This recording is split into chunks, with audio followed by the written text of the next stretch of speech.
Nakilahok ang mahigit 600 estudyante mula sa Ethiague National High School sa isinagawang Road Safety Awareness at Anti-Criminality Campaign na pinangunahan ng PNP Ethiague at Land Transportation Office sa San Isidro sa Isabela. Narito ang report ni Patrolwoman Lenny Lorenzo. Matagumpay na isinagawa ang isang road safety awareness at anti-criminality campaign sa Ethiague National High School, Barangay San Fabian, Ethiague, Isabela nito lamang ika-29 ng Hulyo taong kasalukuyan.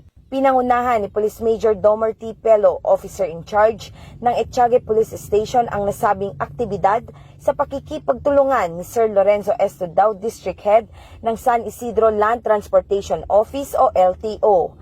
Aktibong lumahok ang mahigit 600 estudyante mula grade 7 hanggang grade 12 sa programa kasama ang kanilang mga guro. Tinalakay sa aktibidad ang kahalagahan ng defensive driving at disiplina sa kalsada, mga batas ukol sa droga, karahasan, pang-aabuso at human trafficking.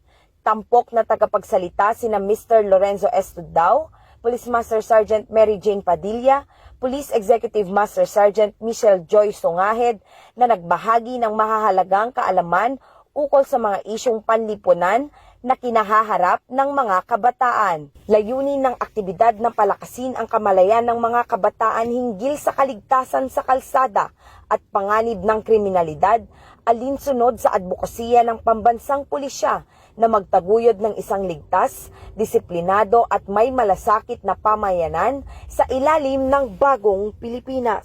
Mula dito sa Lambak ng Cagayan, ako ang inyong PNN correspondent, Patrolwoman Lenny Lorenzo, alagad ng batas, tagataguyod ng Balitang Pulis.